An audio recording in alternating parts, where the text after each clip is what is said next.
Bueno, buenas tardes. Yo soy la doctora Amelia Granel del Hospital San Roque de Gonet de La Plata y del Centro Platense de Reumatología, y junto con la doctora Graciela Gómez coordinamos el grupo de estudios de miopatías del azar. Bueno, ante todo quiero agradecer a la Sociedad Argentina de Reumatología por este espacio. Este es nuestro segundo encuentro virtual, de 3 probablemente. Fundamentalmente a César por todo el apoyo que nos brinda, y también a las coordinadoras, a Vanessa Cosentino, a Verónica Saurit y a Cecilia Aznal, sobre todo por la libertad que nos dieron para organizar nuestro módulo. Bueno, en el día de hoy van a presentar 2 casos clínicos, la doctora Malena Viola, especialista en reumatología del Hospital de Merich, y la doctora Verónica Wernicke, especialista también en reumatología del Hospital Rodolfo Rossi de La Plata, y las 2 miembros activos del GESAR de miopatías. Y luego tenemos el honor de contar con la presencia de la doctora Silvia Cuadrelli, quien es jefa de servicio de neumonología del Sanatorio Güemes, entre otras cosas. Bueno, cuando quieras, Malena, podemos comenzar. Bueno, muchas gracias, Valeria. Buenas tardes a todos. Bueno, como decía, voy a presentar 2 casos que forman parte de la base del grupo de estudio del azar de miopatías inflamatorias. El primer caso es una mujer de 35 años, mestiza, con antecedentes de hipotiroidismo, en tratamiento con levotiroxina, que consulta por disnea clase funcional 3, debilidad muscular y lesiones cutáneas, signo de Gotrón, pápulas de Gotrón, eritema en heliotropo, telangiectasias y ulceración de Gotrón de 1 mes de evolución. No sé por qué no se anima. Al interrogatorio dirigido refería artritis, fenómeno de Raynaud y fiebre de 6 meses de evolución. A nivel del laboratorio presentaba enzimas musculares elevadas, tanto CPK como GOT, GPT como LDH. Se realiza una resonancia de cinturas escapular y pelviana que presenta inflamación muscular compatible con miopatía inflamatoria. Y se solicita al laboratorio con serologías negativas para HIV y hepatitis y BRL, PPD negativa, TSH dentro de los parámetros de normalidad, y a nivel del FAM presentaba positivo 1 en 80, patrón citoplasmático granular, y presentaba asimismo positividad para un anticuerpo específico de miopatías, que era PL7. Evoluciona con insuficiencia respiratoria rápidamente progresiva y hemóptisis, por lo que se decide su internación en terapia intensiva, intubación orotraqueal y ventilación mecánica. Se realiza una tomografía de tórax que evidencia un patrón en empedrado bilateral, compatible con hemorragia alveolar difusa. Esta es la tomografía donde se ve el vidrio esmerilado bilateral y también intersticio, engrosamiento en intersticio compatible con un patrón en empedrado. Se interpreta como un síndrome antisintetasa, por lo cual inicia tratamiento con metilprednisolona, plasmaféresis y gamma globulina endovenosa. Evoluciona favorablemente con desvinculación de ARM y posteriormente se realiza una biopsia muscular donde se puede ver necrosis y regeneración de fibras musculares. Se realiza una segunda tomografía de tórax donde se ve que persiste el vidrio esmerilado bilateral y un funcional respiratorio donde presentaba capacidad vital forzada del 50% y DLCO del 63% del predicho. Inicia tratamiento posteriormente con micofenolato y evoluciona favorablemente con normalización de las enzimas musculares y mejoría clínica hasta resolución de los síntomas. La segunda paciente es una paciente también sexo femenino, 72 años, caucásica, con antecedentes de tabaquismo, dislipemia, en tratamiento con atorvastatina, que consulta por disnea, clase funcional 2 y tos seca de 2 meses de evolución.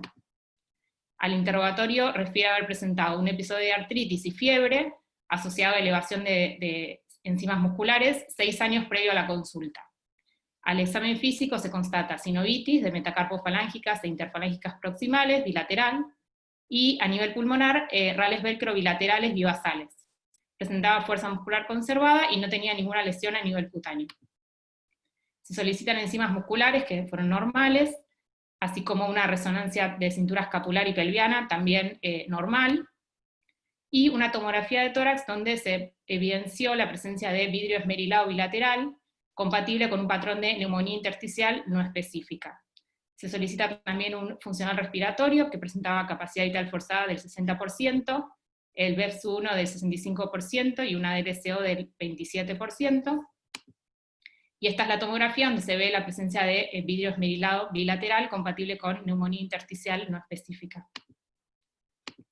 En el laboratorio presentaba Rho positivo y de los anticuerpos específicos de miositis presentaba Jo1 positivo.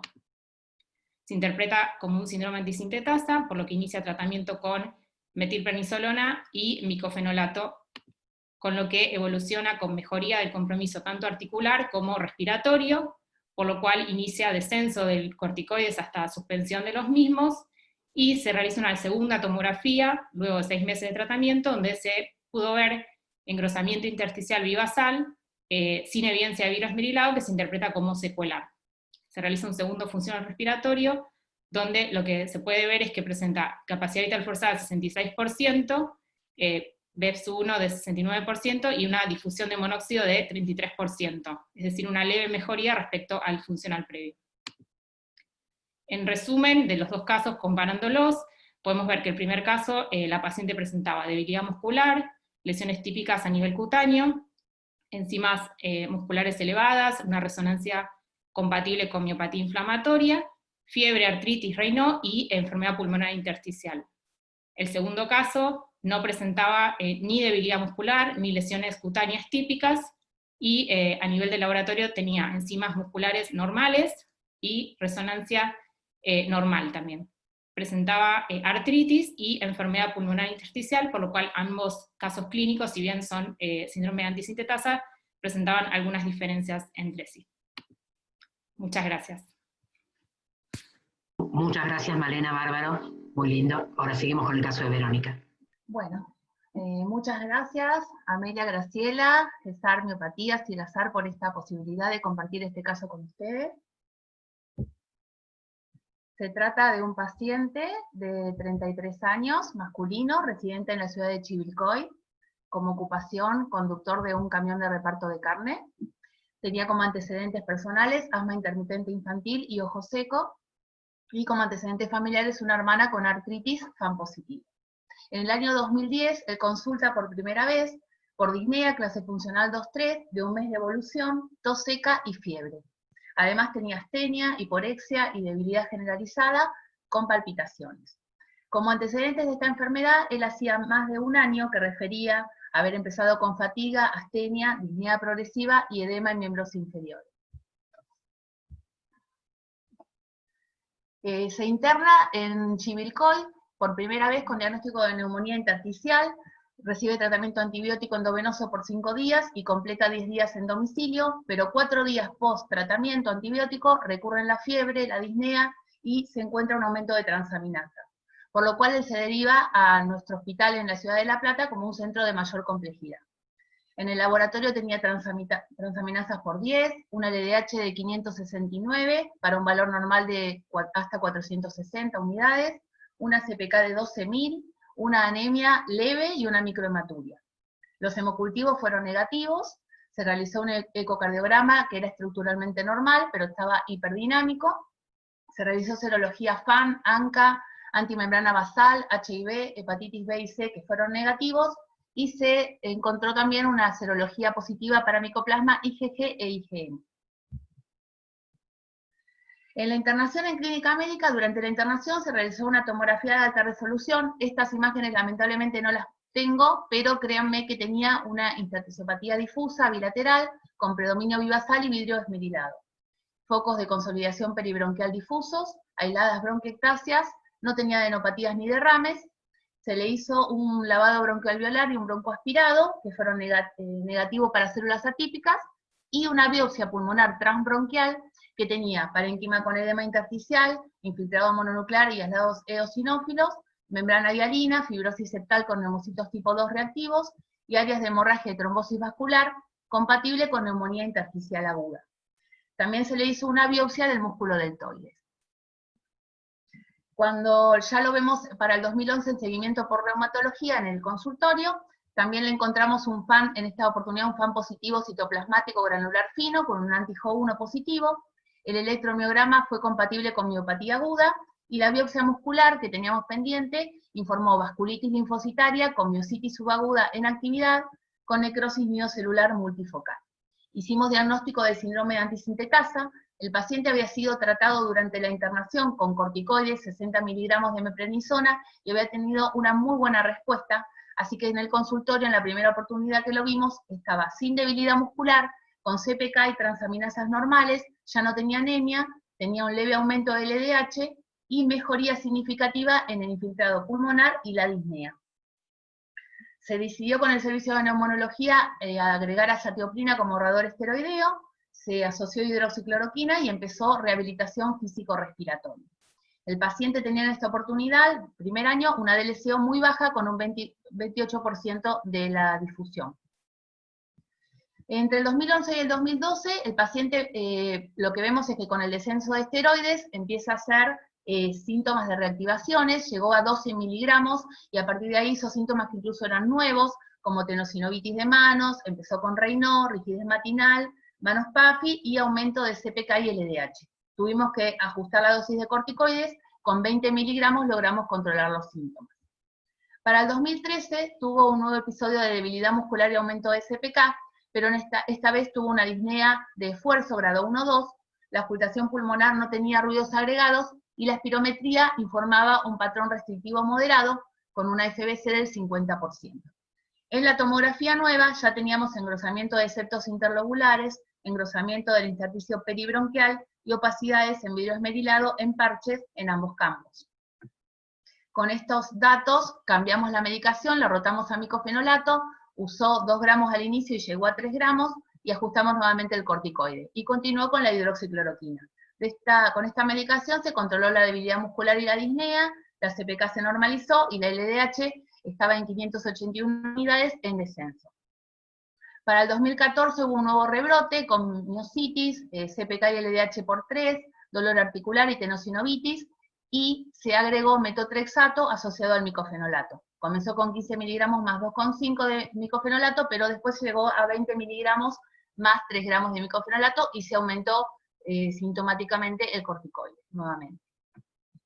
Entre el 2015 y el 2016, él empieza ya el seguimiento de neumonología en Chivilcoy, de la ciudad donde él vivía, con la doctora Altuve, que es una neumonóloga con la que lo estamos viendo, lo seguimos viendo hasta la actualidad al paciente.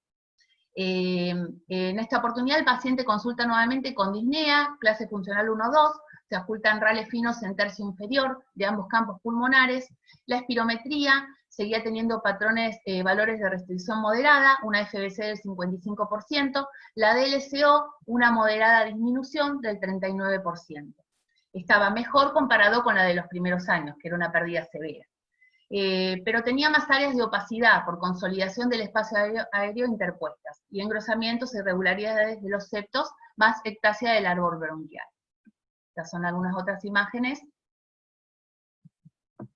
Entonces decidimos con la doctora Altuve comenzar tratamiento con ciclofosfamida en pulsos. Se realizaron 2 pulsos consecutivos de 750 miligramos, pero no llegamos a hacer más este tratamiento porque enseguida empezó con reactivación muscular. Aumentó las CK más de 1000, debilidad en 4 miembros, por lo tanto no toleró esta medicación, fue refractario y tuvimos que optar por otra. Así que en el mismo año decidimos rituximab. Empezamos con ciclos de esquema R, 1 gramo cada 15 días, 2 gramos en total por ciclo, semestrales. Entre el 2017 y 2018 logramos controlar el dolor articular, la debilidad muscular, mejoró la fatiga y el estado general, la CPK se normalizó, la LDH llegó a su valor mínimo prácticamente dentro del rango superior de lo normal, y logramos bajar un poquito más la dosis de corticoides. Pero la espirometría siguió descendiendo, la FBC ya tenía un valor de restricción severa, la saturación estaba conservada, la DLCO mejoró un poquito, un 7% con respecto a la que tenía con el tratamiento previo. También notamos que si había un retraso en la administración semestral, que nos pasaba por cuestión de no poder conseguir a tiempo por la obra social el rituximab, el paciente ya las primeras semanas tenía artralgias, tenosinovitis y empezaba con aumento de CK y requeríamos nuevamente ajustar el corticoide. Y para fin del 2019-2020, el paciente seguía con los pulsos semestrales, empezó a referir algunos episodios de falta de aire, de tumefacción de carpos, los rales se escuchaban un poquito ya más allá de las bases, la capacidad vital ya estaba en valores similares, pero de una restricción muy severa, y algunos parámetros de volúmenes pulmonares mostraban debilidad muscular respiratoria asociada con atrapamiento aéreo. La DLCO cayó un 5% con respecto a la previa. Este paciente tenía que hacerse su último pulso en marzo de este año, ya entramos en la etapa de la pandemia, marzo-mayo, recién para mayo se pudo hacer la medicación y en ese intervalo de tiempo tuvo una progresión muy importante de su disnea, a clase funcional 3-4, algunos accesos de tos, refería, y empezó con desaturación. En esta oportunidad, a diferencia de los otros rebrotes, no tuvo debilidad muscular ni CPK aumentada, fue puramente pulmonar. Cuando se consiguió la medicación, y dado también las complicaciones que por el tema de la internación por la pandemia, fue más complejo, pero se realizó el pulso de rituximab, más 60 miligramos de meprednisona, se subió el corticoide, y se solicitó oxígeno domiciliario. La TAC, los primeros días no estaba funcionando el tomógrafo en Chivilcoy, así que estuvo pendiente, y en el intervalo entre el primer y el segundo pulso el paciente evolucionó mal, no tuvo respuesta prácticamente a la medicación instaurada, se internó con insuficiencia respiratoria en unidad de terapia intermedia, se realizaron pancultivos, PCR para SARS-CoV-2 que fue negativo, los cultivos también, ecocardiograma para descartar hipertensión pulmonar, antibiótico terapia empírico, oxigenoterapia y terapia de sostén y pulsos de metilprednisolona. Entonces nos planteamos qué más podíamos agregarle al paciente, alguna gamma globulina, algún antifibrótico, qué es lo que estaba pasando que el paciente estaba evolucionando tan mal en este lapso de tiempo. Y cuando vimos la tomografía, el hallazgo fue de imágenes de neumomediastino y neumotórax bilateral, además de progresión del infiltrado. Estas son algunas de las otras imágenes. Atribuimos a esta complicación parte de esa mala respuesta que estaba teniendo en la actualidad el paciente. Y bueno, esto es una línea del tiempo con los tratamientos y las imágenes de cómo fue progresando su patología. Desde el 2010, fueron 10 años de seguimiento, el paciente evolucionó mal y estuvo aproximadamente 10 días en terapia y falleció. Esto fue ahora, recientemente. Bueno, como conclusión, digamos, ¿qué aprendimos con este paciente? Después de 10 años de seguimiento, un paciente que resultó muy complejo, con dependencia esteroidea, como está descrito en estos grupos de enfermedades. La ciclofosfamida no fue de utilidad para nosotros para el compromiso muscular. Rituximab logró sostén clínico general, pero no importante respuesta tomográfica o funcional, ni detener la progresión de la enfermedad. Hubo una dependencia muy importante en el intervalo de administración, y la etapa final con neumotórax bilateral, neumomediastino y enfisema subcutáneo, como una complicación, creemos que raro de ver, y bueno, importante tener en cuenta como un dato en estos pacientes con una enfermedad tan complicada. Bueno, muchas gracias por la atención. Esto es mi hospital, mis compañeros, residentes, bueno, todos a pleno. Muchas gracias por su atención. Bueno, Verónica, muchas gracias. Muy interesantes los casos. Muchas gracias, Verónica y Malena. Y bueno, ahora vamos a ver lo que nos dice la doctora Silvia Cuerda. Bueno, yo les voy a mostrar algunas cositas porque es lo que me pidió Graciela, pero muchas de estas cosas las vamos a pasar por alto porque tengo suficientes años y suficiente sentido común como para no querer enseñarles a ustedes lo que son las miopatías. La verdad es que ustedes son medio masoquistas, ¿no? Porque ya las enfermedades de tejido conectivo son enfermedades jodidas, pero dedicarse específicamente a la miopatía no es una cosa psiquiátricamente normal, ¿no?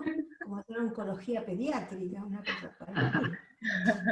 Bueno, a ver, una cosa que a mí me parece que en estas enfermedades, en la miopatía sí es importante recalcar, aunque no son los casos que estamos viendo ahora, es que son las que más frecuentemente ponen en evidencia este fenómeno, que es que uno puede ver una miopatía y, bueno, tiene una enfermedad de tejido conectivo en general y tiene compromiso pulmonar, y el otro, que es el problema que nos centra a nosotros y nosotros tratamos de pasarles a ustedes, es aquel paciente, o aquella paciente más frecuentemente, que tiene una enfermedad intersticial y que uno sospecha que no es tan idiopática como parece, sino que es una enfermedad del tejido conectivo.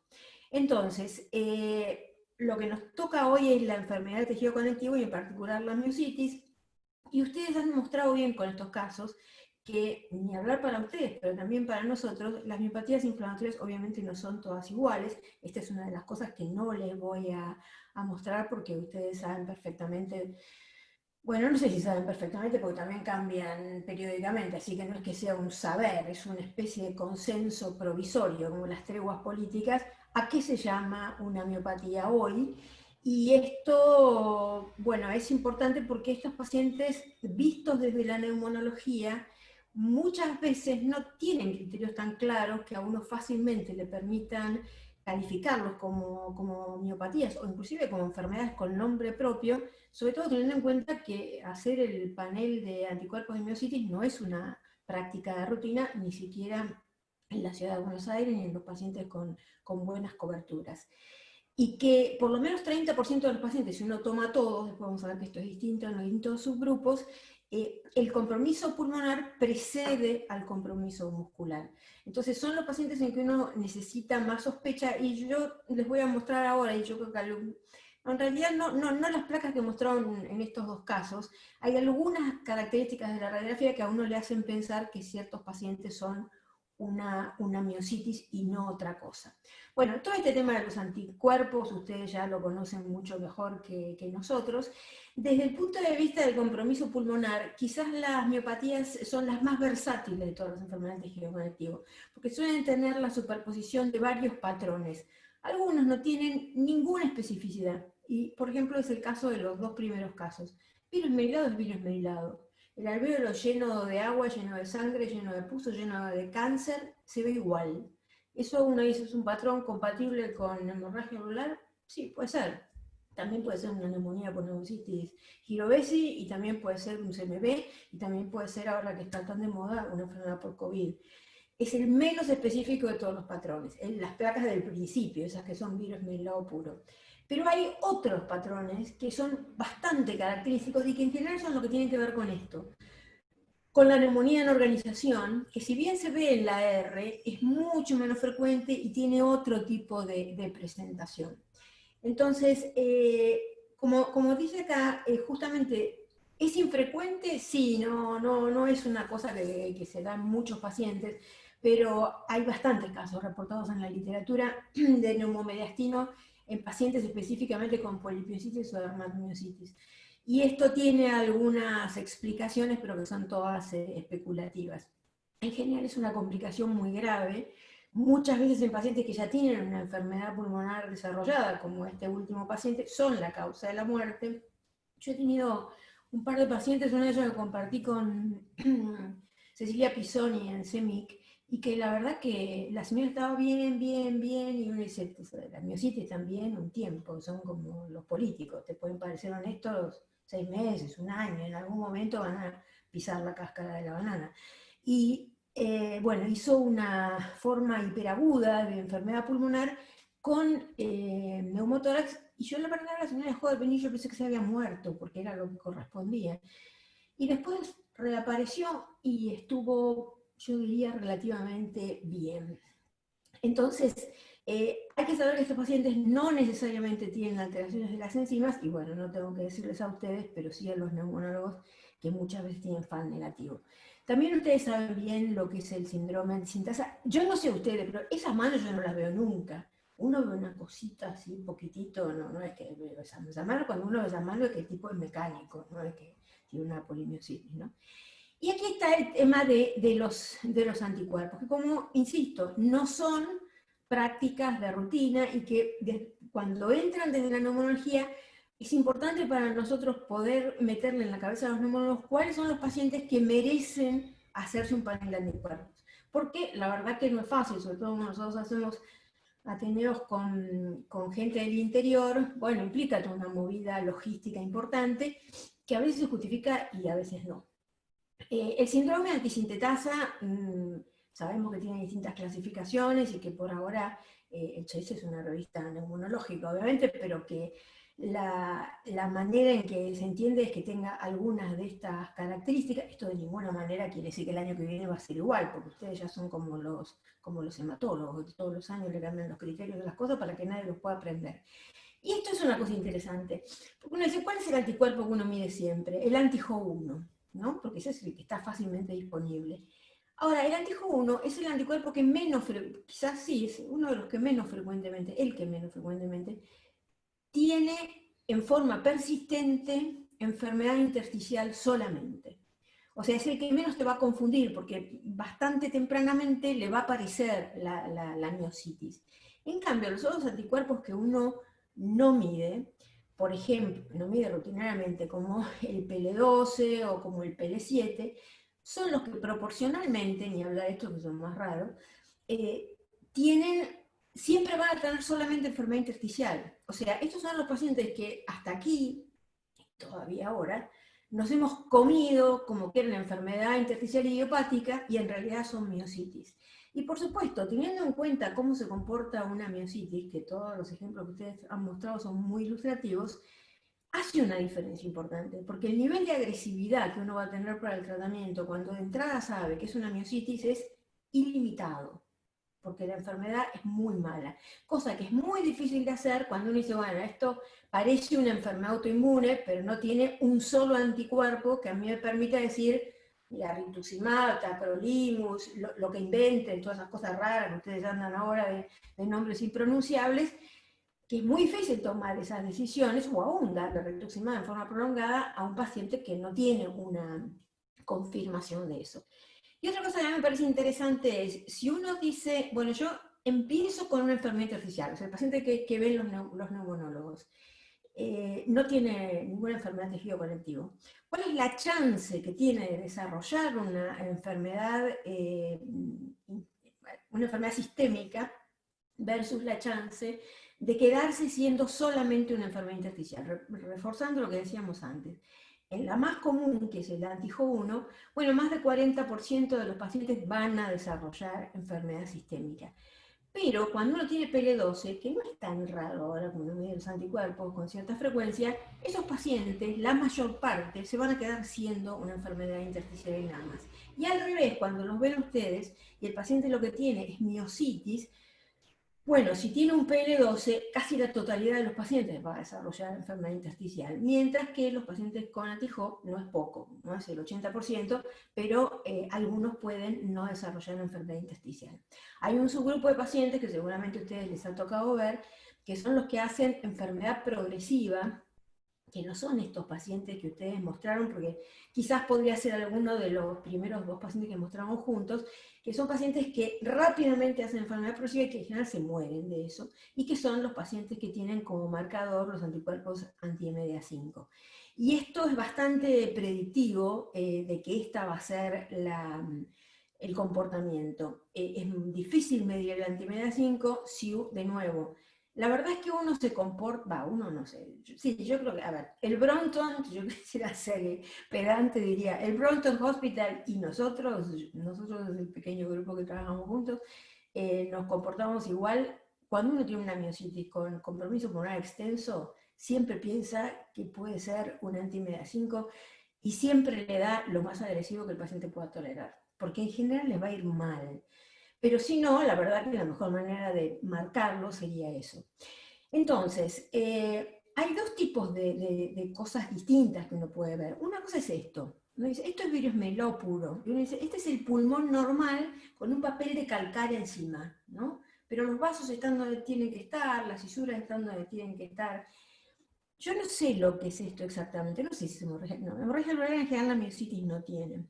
Pero bueno, parece inflamatorio. Esto no tiene arreglo. Uno le va a dar a una miositis, le va a dar inmunosupresores, y le va a dar inmunosupresores porque además en general tiene algunas otras cosas. Pero yo creo que la evolución de los próximos años va a ser que a estos pacientes que debutan así, que no son la mayoría, pero que los hay, cada vez menos le vamos a dar. Le vamos a dar como a la artritis reumatoidea. Le vamos a dar un poquito de inmunosupresores porque, bueno, son enfermedades autoinmunes, pero esperando que fracasen, y entonces por ahí uno le va a dar corticoides. Nosotros raramente usamos esas dosis malévolas que usan ustedes, darle 120 miligramos de prednisona a la pobre gente, pero si no responde después de un mes, después de 2 meses, bueno, antes decíamos, la dejamos con la dosis de mantenimiento porque no podemos no dejarla con nada. Esto, en cambio, es lo típico de la miositis. Esto es neumonía en organización, o sea, por acá, por ahí esto es NSIP, acá ya hay un poco de fibrosis porque miren que la cisura está corrida, pero esta cosa que uno dice es una neumonía, si ustedes lo miran así como cuando uno era un poco más inocente, dicen es un foco de condensación.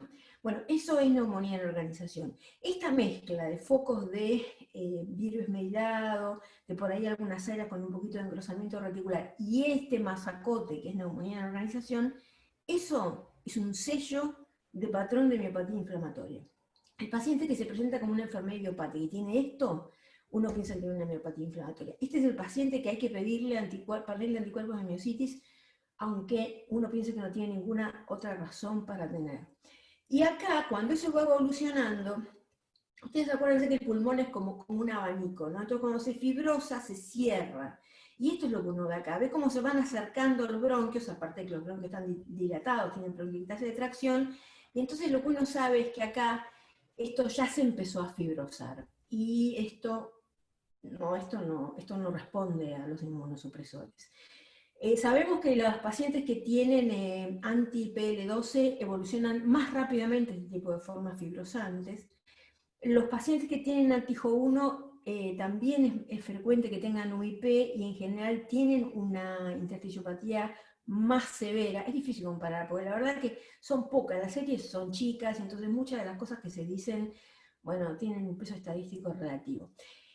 Y esto se los muestro nada más que para ustedes, sobre todo ustedes, pobrecitos que hacen miocitis, se vayan empezando a acostumbrar a la idea. La miopatía inflamatoria no es una enfermedad reumatológica, es una enfermedad pulmonar, ¿no? 50-90% de los pacientes tienen enfermedad intersticial y solamente 7-60% de los pacientes tienen una miopatía. Así que vayan desprendiéndose, o ustedes vayan haciéndose socios de la Asociación Argentina de Medicina Respiratoria, porque no tiene nada que ver con la reumatología esto. Una cosa que no tiene que ver con estos casos, pero que me interesa mencionar es la situación al revés, como decíamos, porque acá es muy frecuente, y lo único que yo quería mencionarles es esto del concepto de IPAF, para recordar que tiene que tener al menos un elemento de dos dominios diferentes, que ya sea en el clínico, que yo Raynaud o Gotrón, el serológico, algún anticuerpo, FAN 320 para arriba, o alguno de los otros específicos, o el dominio morfológico, que básicamente es esto, que tenga neumonía de organización, que tenga derrame pleural, o que tenga algún hallazgo en la anatomía patológica.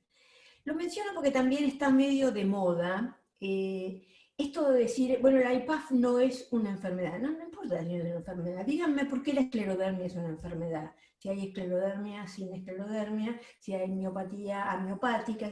Son herramientas para ponernos todos de acuerdo, como decir, mira, estamos hablando de esto. Esto no quiere decir que a un paciente que tiene una enfermedad intersticial, con un FAN de 1 en 5200, uno no le va a dar tratamiento inmunosupresor porque no tiene criterios de IPAF.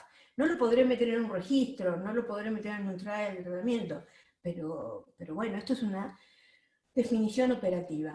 La cosa para recordar, no voy a repasar todo el tratamiento, pero es de lo que tenemos datos, es de la esclerodermia.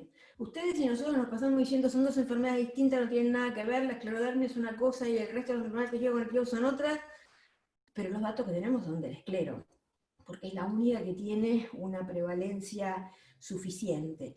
Entonces, ¿en qué se basa uno? Bueno, en el patrón radiológico. Uno ve esto y, como dijimos, esto no tiene arreglo, entonces nunca tuvo mucha esperanza la inmunosupresión.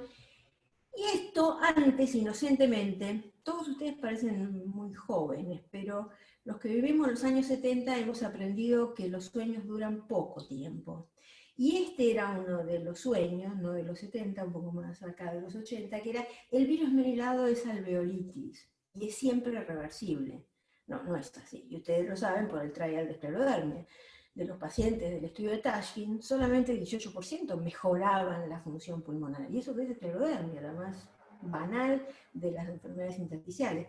Muchas veces este virus esmerilado no es alveolitis, sino que son microatelectasias intralobulillares que por la resolución que tiene la tomografía se ve de esa manera, con lo cual uno no puede prever siempre cómo va a pasar. Pero cuanto más virus esmerilado tiene, más agresivamente uno lo va a tratar desde el punto de vista inmunosupresor. Ustedes ya conocen la evidencia, esto no lo vamos a mencionar de nuevo, todas las opciones que tenemos, y digamos, tenemos trials que en general son en esclerodermia, para los inmunosupresores, ustedes conocen todos esos estudios, para los biológicos, en realidad solamente para Rituxi y muy poquito para el Toxi.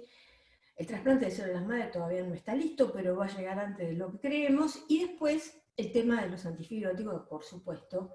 Aunque ustedes que se van a impresionar de los antifibrióticos. A nosotros los antifibrióticos nos impresionan porque creo que valen 250.000 pesos por mes. Para ustedes eso es el cambio para la cena, es una cosa, no me voy a poner nervioso por eso, ¿no?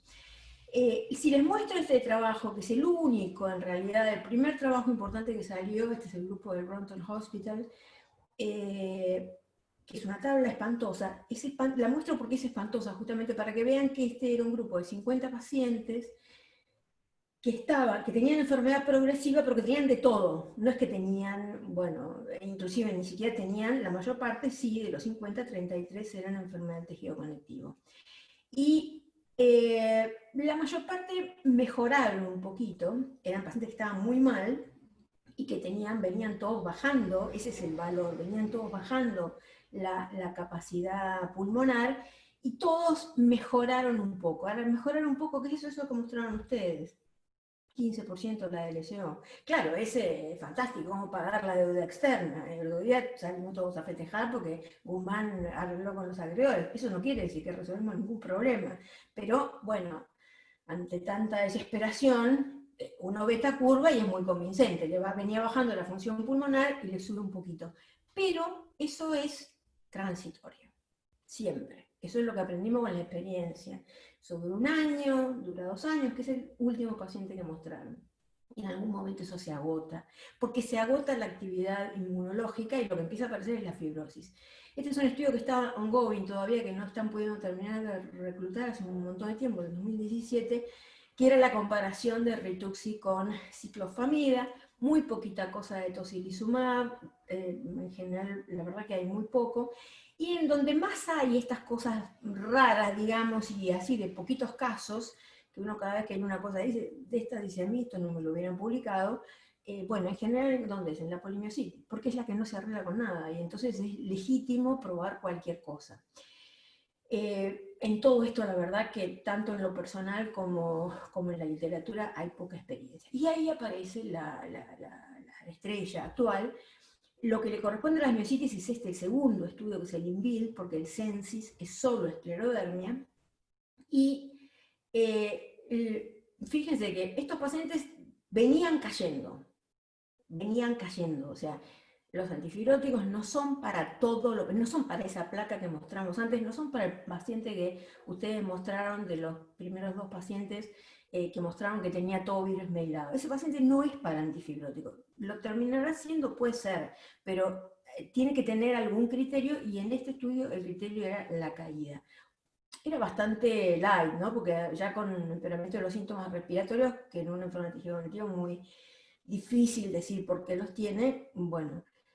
Ahora, la otra vez cuando yo hablaba de esclerodermia y de estudio Censis, lo que remarcaba es que la caída en el grupo placebo de la función pulmonar era mucho menor en los pacientes con esclerodermia, es mucho menor porque la naturaleza de la enfermedad, que en la fibrosis pulmonar hepática, es la mitad. La fibrosis pulmonar hepática cae 200 mililitros, la esclerodermia cae 100. Pero en las enfermedades que no son, o sea, había algunas pocas esclerodermias, pero acá había de todo, había enfermedad de tejido conectivo, sobre todo AR, miopatías había 10, de todo el estudio, de todo el trial, y había también neumonitis por hipersensibilidad, etc. Estas bajaban como la fibrosis pulmonar hepática, estas bajaban 200 mililitros, y la caída entonces, aunque proporcionalmente sea la misma que en la esclerodermia, es clínicamente más significativa porque, bueno, estos pacientes van rápidamente a la fibrosis pulmonar progresiva. Entonces, el tema es que en las no esclero, ¿qué es lo que nosotros proponemos? Como tienen un patrón predominantemente inflamatorio, si es leve a moderada, corticoides y un narrador, cuando es severa, darle de entrada ciclorituximab. Y yo creo que las miopatías inflamatorias caen todas acá, porque no es solo una cuestión de pérdida de la función pulmonar, sino de pronóstico a la enfermedad inflamatoria. Ustedes lo acaban de mostrar, le va a todos mal. Y son hombres, peor. Los hombres saben hacer pocas cosas, pero si hay una cosa que no saben hacer es tener enfermedad de tejido conectivo. Y les va mal. Y entonces, la verdad, yo en general, cuando tengo una miopatía inflamatoria con compromiso pulmonar, empiezo de entrada, excepto que no pueda por razones financieras, de financiador, con rituximab. Cuando los patrones son predominantemente fibrosantes, la última etapa del último paciente que mostraron, bueno, ahí uno piensa en el nintedanib. Y la pregunta, como decíamos otro día cuando hablábamos de esclerodermia, es ¿hasta dónde le dejo los inmunosupresores cuando ya veo que no hay nada para rescatar? En esclerodermia es una pregunta importante porque por ahí no tiene otras razones. Acá, en general, excepto esos pacientes que uno ni siquiera está seguro que tuvo la suerte de medirles PL12 o alguno de los anticuerpos más inusuales, en general hay otra razón para darle los corticoides, que es el último caso que ustedes mostraban, que es el compromiso muscular. ¿Hay que tratarlas? Bueno, sí, hay que tratarlas a todas. El compromiso pulmonar me refiero, ¿no? Ante la menor duda razonable hay que darle inmunosupresión. ¿A quién? A todos y todas. Porque el compromiso pulmonar va a empeorar. Y respecto de si empeora, le damos rituximab o le damos antifibróticos, y depende de la tomografía. Si tenemos esto, ¿y qué va a arreglar el rituximab de eso? No hay nada para arreglar. Está todo agujereado. Entonces tenemos que usar nintedanib, y sí, tenemos que usarlo cuando tenga más del 10% de fibrosis y la función pulmonar sigue cayendo a pesar del tratamiento inmunosupresor. Pero no necesito decirles a ustedes, porque a veces los neumonólogos, guiados por vaya a saber qué tipo de entusiasmo, lo olvidan, que las enfermedades de tejido conectivo son enfermedades autoinmunes, y por lo tanto se tratan con inmunosupresores. Los antifibróticos son, bueno, sí, probablemente sean una herramienta para darnos un tiempo. El gran problema de estos pacientes, a diferencia de otras enfermedades del tejido conectivo, es que estos pacientes en general no se pueden trasplantar, porque tienen una enfermedad sistémica activa, que generalmente es una contraindicación para el tratamiento, suelen ser pacientes jóvenes, y bueno, por supuesto, está más justificado que nunca darles antifibróticos, pero es más nihilista que nunca, porque es demostrar que, bueno, es comprar un año quizás, o no sé, que si uno lo analoga al peor ejemplo parecido, que es la fibrosis pulmonar hepática, es comprar 2 a 3 años de sobrevida, en el mejor de los casos. Creo que en este caso, como estos pacientes tienen otras enfermedades y otras cosas por las cuales morirse, bueno, me parece que probablemente esa es una estimación optimista. Eso es todo. Bien, muchas gracias Silvia por, como siempre, tan excelente presentación, y sabés que tenemos algunas preguntas que estuvieron haciendo. Está en el auditorio la doctora Altuve, que envió junto con Verónica al paciente, y una de las preguntas que ella comenta y quiere conocer tu opinión es que este paciente que tuvo un neumomediastino dice que los cirujanos no quisieron drenarlo porque, dada la función pulmonar que tenía, esto iba a empeorar la situación del paciente, pero que si lo hubiesen hecho, la pregunta de ella es si hubiese cambiado el pronóstico de este paciente. ¿Cuál sería tu opinión con estos cirujanos? Estamos en una reunión, a pesar de las 240 personas, relativamente íntima. Yo diría que como concepto general, todo aquello que piensa un cirujano, uno está bien orientado si piensa lo contrario, ¿no? Y este es un buen ejemplo. En el neumotórax se drena. ¿Qué le podés empeorar? Tal cual. Ya lo tiene el neumotórax. Lo que puede pasar es que empeore el neumotórax, o sea, sin un tubo. Y es una situación crítica, pero los cirujanos les gusta operar pacientes sanos, pero bueno, los pacientes están críticamente enfermos, No sé cuánto le cambia el pronóstico, pero bueno, no es que tienen una mortalidad del 100%. Este paciente tiene una muy mala función pulmonar, el neumotórax es un elemento más, pero no veo ninguna razón para no drenarlo. Para que no lo hayan hecho. Y otra pregunta, en concordancia con esto, es, preguntan la etiología del neumomediastino en estos pacientes. ¿Cuál sería? Las pocas, todo lo que hay son descripciones de casos o series así de 8 casos, 10 casos, y las especulaciones fisiopatológicas en realidad pasan porque el tipo de afectación intersticial favorecería la disección hasta la pleura y por lo tanto la entrada de aire a la pleura mediastinal. Es bastante más común que tengan neumomediastino de inicio, que después puede terminar teniendo neumotórax, que tengan neumotórax como forma de presentación. Pero la verdad que son especulativas, porque hay pocas necros. Bien, le habilito el micrófono a Ramiro, que tiene una pregunta también para Silvia. Rami. Hola Silvia. Hola.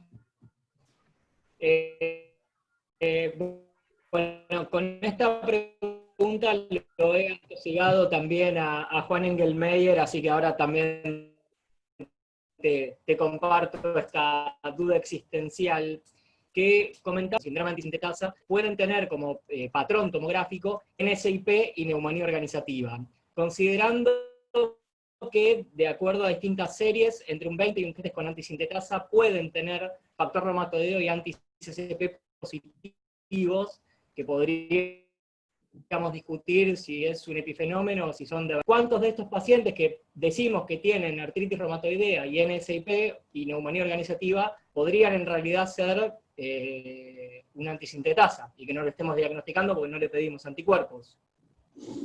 Bueno,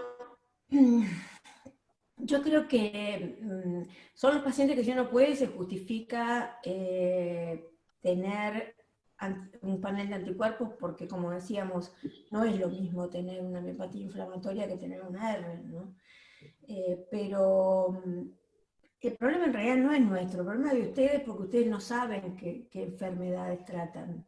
Entonces le ponen nombres arbitrariamente, pero resulta que los anticuerpos que definen la enfermedad A pueden estar en la enfermedad B, no es culpa nuestra. Yo creo que ahí hay una cosa ahora que se está usando mucho, se ha puesto de moda con el tema de los antifibróticos, que es esto de los, ¿cómo le dicen en castellano? Los desglosadores y los reunidores, algo así, quienes proclaman que la enfermedad intersticial es una sola, y que no importa si es por AR, si es por una cosa, si es por autoinmune o no, si es fibrosis pulmonar y que lo que importa es si es fibrosante o no es fibrosante, y los que dicen no, todavía es importante seguir diciendo cuál es el origen de la enfermedad. Como siempre, en estas discusiones hay un poco de verdad en ambas cosas. Por eso, la verdad que llega un momento en que si con un paciente concreto planteamos esta discusión, y lo que te vamos a decir nosotros es, mira, tiene un poco de velosmerilado, tiene actividad inmunológica, nosotros vamos a darle toda la inmunosupresión que vos nos permitas dar. Después con las articulaciones, arreglate vos, ¿no?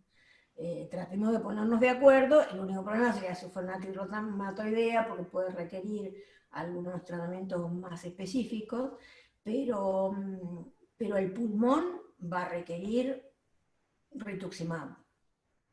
Si es una neumonitis, una organización y nada más, bueno, por ahí uno puede probar de hacer ciclo, son pocas las veces que, yo creo que en los últimos 10 años, me parece que tampoco son tantas, estas enfermas, pero creo que son pocas las veces que le he dado corticoides solos. Porque uno sabe que sí, por ahí van a mejorar, porque como tienen toda esa cosa de virus esmerilado, van a mejorar. O con los pulsos, un episodio agudo va a mejorar. Pero cuando le vayas a medir la función pulmonar va a tener 39% de la LSO. Y eso ya te anticipa que eso se va a ir todo al demonio, rápidamente. De hecho, yo te diría, el último paciente que mostraron ustedes, que es el que se murió, es de los pacientes que les va bien, porque vivió, ¿cuánto? 10 años. 10 años. Lo habitual es que eso pase en el término de 1 o 2 años. Ese es el comportamiento habitual de una enfermedad inflamatoria, de una miopatía inflamatoria con compromiso intersticial.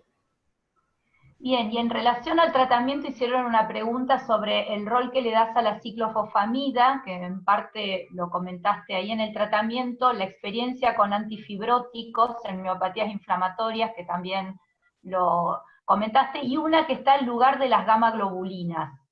¿Qué lugar, si le das algún lugar a las inmunoglobulinas? La verdad que los pacientes, digamos, de evolución crónica, esos que tratamos, no los tratamos solos, pero que son pacientes de consultorio, digamos, usamos muy poco las inmunoglobulinas, y la verdad que creo que yo no tengo ningún paciente ambulatorio. Y después cuando son pacientes internados que tienen episodios agudos, bueno, ahí depende mucho de la negociación con los reumatólogos, ¿no? Diana Dubinsky es muy, ¿cómo decirlo?, muy prudente con el tema de la ciclofamida, mucho más que nosotros, me refiero cuando digo muy prudente, que nuestro grupo de neumo. Con el uso de la ciclofamida en pacientes en que uno no esté seguro de que no están infectados. Nosotros por ahí pensamos que si está bien cubierto con antibióticos, bueno, no es para tanto. Y además tiene un poder de convicción con los auditores superior al nuestro. Entonces, por ahí usamos un poco más. Pero la verdad que ha sido solamente en situaciones agudas. Y la ciclo es una droga muy noble, que da pocos problemas, pero la verdad que una vez que uno empezó a usar rituximab, bueno, ¿qué les voy a decir yo a ustedes? El rituximab tiene muchos menos problemas todavía, es una droga que es muy fácil de administrar y que durante la infusión no tiene ningún problema. Nosotros tenemos, yo, la verdad que dejé de juntarlos, pero teníamos más de 50 pacientes con rituximab en enfermedad intersticial, y la verdad que fuera de un par de pacientes que hicieron así reacciones de calor, tipo el medio de contraste, no tuvimos un paciente que hiciera complicaciones durante la infusión. Y con la ciclo a uno le pasa de todo, desde la, no sé, hiponatremia severa que requiere internación, hasta la cosa de los vómitos y todo eso que ustedes ya conocen, ¿no? Pero es mucho más barato. Bien, y también con tratamiento, hay una pregunta de que si vos tenés experiencia, Silvia, en pacientes con fibrosis pulmonar y persistencia de enfermedad sistémica, ¿sí?, como miositis activa, combinar nintedanib con rituxi o ciclofosfamida. Teóricamente eso es posible. Experiencia con miopatía, no, experiencia con enfermedad del tejido conectivo y nintedanib fuera de los trials clínicos no tiene nadie. El que te dice mi experiencia, bueno, son esa gente que dice, es muy creativa para hablar de sí misma. Y mucho menos miopatía, ya te digo, el INVIL tenía 500 y pico de pacientes y había 10 miopatías inflamatorias en todo el estudio. O sea, son enfermedades infrecuentes. Teóricamente, si uno lo mira desde el punto de vista teórico, uno dice, bueno, en la medida en que quizás lo que aprendimos del estudio del Sensis, del estudio de esclerodermia, es que los efectos secundarios, porque el estudio de Sensis permitía, que no permitía el INVIL, el uso de micofenolato. Porque como se hizo la redacción del estudio, se consideró inético no poder darle micofenolato a pacientes con esclerodermia y enfermedad pulmonar, porque está demostrado que es una droga útil. Y que, bueno, que los pacientes pueden recibir micofenolato y al mismo tiempo nintedanib con una frecuencia tolerable de efectos secundarios. Es una droga pesada el nintedanib, ¿no? O sea, y las pacientes con esclerodermia son pacientes, y bueno, estos pacientes ni hablar, pero bueno, es una cuestión de mucha, ¿cómo decirlo?, de mucha artesanía, lo mismo que con muchos otros medicamentos, de ir bajándole de a uno, de ir separando los comprimidos, pero toda esa experiencia que nosotros tenemos, mucha, en fibrosis pulmonar idiopática, en enfermedad del tejido conectivo. Esto fue aprobado por FDA en esclerodermia hará 2 o 3 meses, y en enfermedades no esclerodérmicas, que incluiría esta, no sé, durante la pandemia, ahora, no hace mucho. Por FDA, no sé si está aprobado por el ANMAT. Yo tengo pacientes, pero en general son pacientes tengo alguna esclerodérmica, pero tengo pacientes también con artritis reumatoidea, sobre todo porque es lo que más frecuentemente hace compromiso fibroso exclusivo, ¿no? Bien. No, al sobre último paciente que le mostraron ustedes, yo, si no me pasó lo que pasó, le hubiera dado antifibrótico, sí. Explicándole, porque también eso hay que hablarlo muy bien con los pacientes, que el paciente sepa, porque en una transacción terapéutica, el paciente recibe cosas y el médico recibe cosas, ¿no? todos sabemos, sobre todo con drogas caras. Entonces, el paciente tiene que saber exactamente qué está comprando con el precio que está pagando. Porque la conversación entre médicos y pacientes es como la conversación entre los hombres y las mujeres. Yo te quiero mucho, pero nunca me voy a separar de mi mujer y mis hijos, y ella entiende, a fin de año nos vamos a vivir juntos. Entonces vos te tenés que decir muy claramente al paciente, esto no lo va a mejorar, porque se come un montón de efectos secundarios. Entonces, bueno, en general los pacientes aceptan esos efectos secundarios porque saben que se están jugando la vida, literalmente. Pero que sepan que ni siquiera está demostrado en estas enfermedades que esto aumente la supervivencia. Entonces, que el paciente sepa, si lo sabe y lo acepta, después va a ser más fácil manejar los efectos secundarios, si no, es una pesadilla. Bien, y siempre en la línea de tratamiento hay varias preguntas. El rol de la satioprina, si ya no tiene ningún rol, digamos, directamente. El lugar de la plasmaféresis, si en los pacientes muy graves tiene algún espacio la plasmaféresis. Y si le das pulsos de ciclofosfamida, si usás dosis de 1 gramo, de 500 o de 250. A ver, la satioprina en pacientes que tienen enfermedad relativamente leve y que uno ha pasado a la fase de ataque, de darle dosis altas de corticoides, bueno, es un ahorrador que no lo puede usar. La verdad que teniendo micofenolato ahora, cuando uno ya, supongo que a ustedes les pasa lo mismo, va a tener que hacer sobre todo porque un paciente muchas son mujeres, va a tener que hacer un curso que viene prolongado de corticoides. Uno trata de pasar al micofenolato porque los corticoides son una basura, ¿no? Entonces, bueno, los pacientes que pueden o que uno no puede conseguir el micofenolato, sí, la satioprina, ahora como monodroga, por supuesto, es como la hidroxicloroquina, ¿viste? Para ustedes, que le dan, como darle un poquito de paracetamol, no es una droga para una enfermedad de verdad como es esta. La ciclo, nosotros damos bolos de 1 gramo, 6 dosis, o sea, 1 por mes. Y parece mentira, pero es bastante complicado, porque a pesar de que es una droga súper, hiper, recontra común y que ustedes usan mucho, si los pacientes no entran por reumato, sino que los vemos nosotros, o cuando alguien viene a consultarnos acá a Buenos Aires y nos manda al interior de vuelta con esa indicación, bueno, parece que es un quilombo darle ciclofamida, uno pensaría que es una cosa muy, muy común, ¿no? Logísticamente me refiero. Y después hay poco en la literatura de plasmaféresis y yo personalmente con síndrome de sintetasa no tengo ninguna experiencia. Muchas gracias. Y Silvia, hay otra pregunta, si has visto síndrome de pulmón encogido en polimiositis o dermatomiositis, como pregunta clínica. No, Bien. bueno, lo de siempre, en el lupus, que tampoco sea tan frecuente, pero en los años de ganar y cama por medio de una lúpica, bueno, ahí uno guía, pero no, y tampoco lo he leído. Seguramente si uno se pone, como decía Evia, todas las cosas que no existen se resuelven con 2 horas en la biblioteca. Seguramente alguien lo debe haber descrito, pero no es una cosa que uno vea.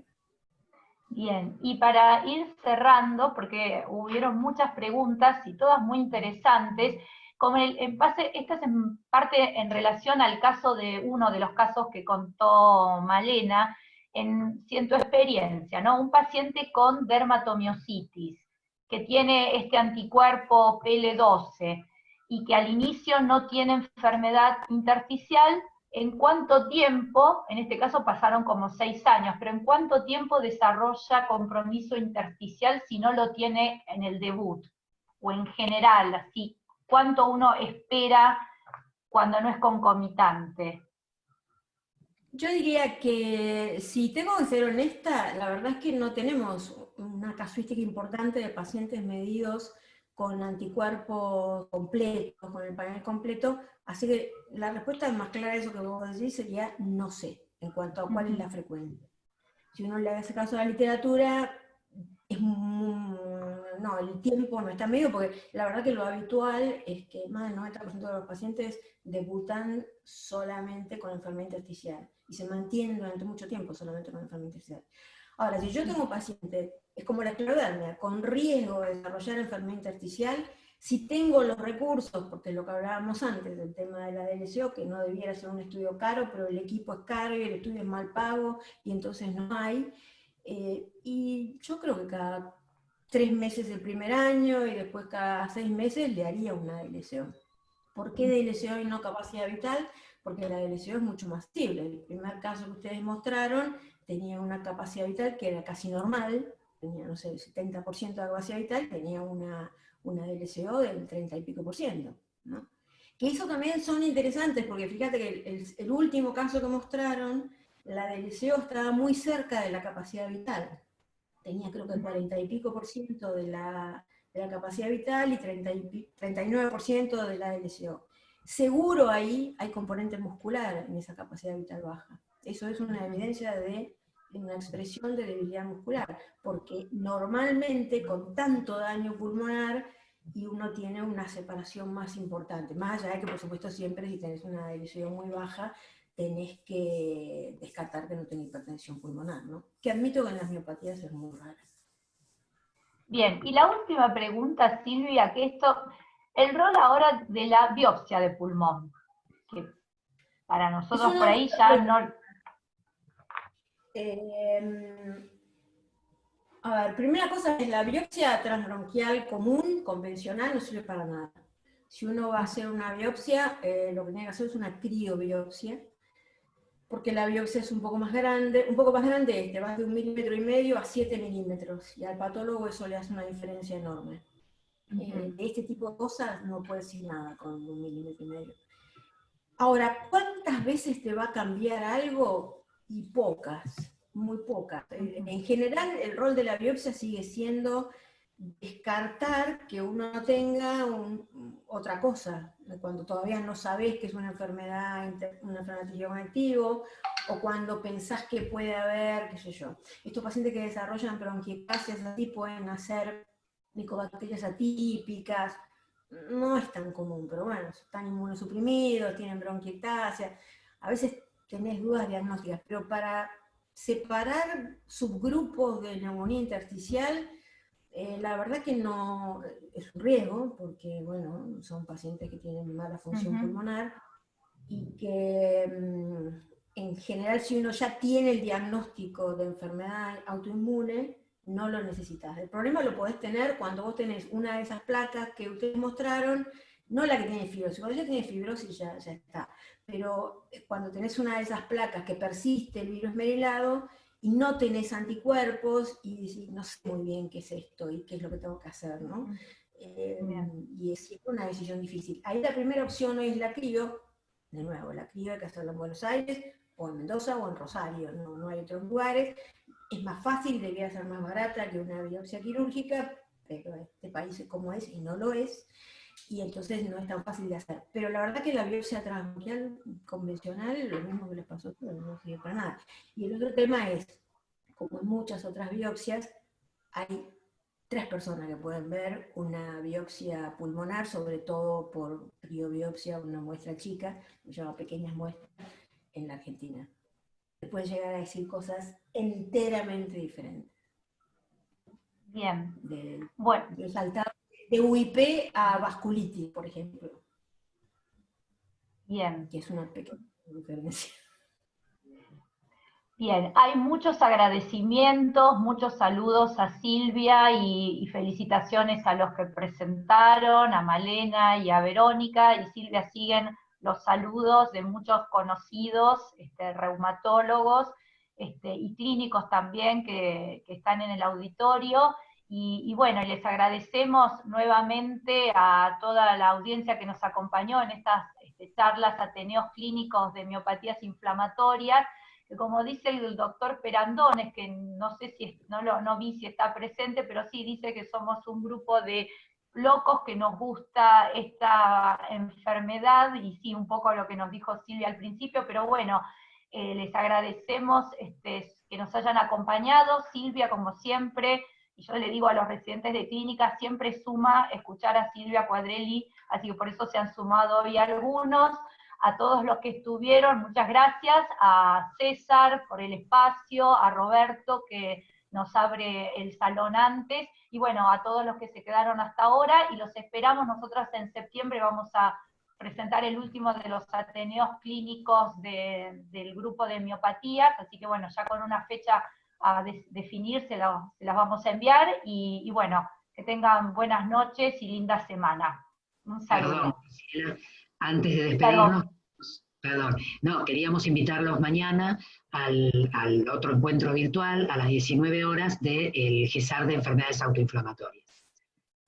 Eso es. Muchas gracias a todos, sobre todo a Silvia y a Roberto. Gracias. Muchísimas gracias. Y felicitaciones. Gracias Silvia. Gracias César. Nos vemos. Chao. Un beso, nos vemos. Hasta mañana. Gracias Hasta Silvia. mañana. Lindo verte. Chau, chau.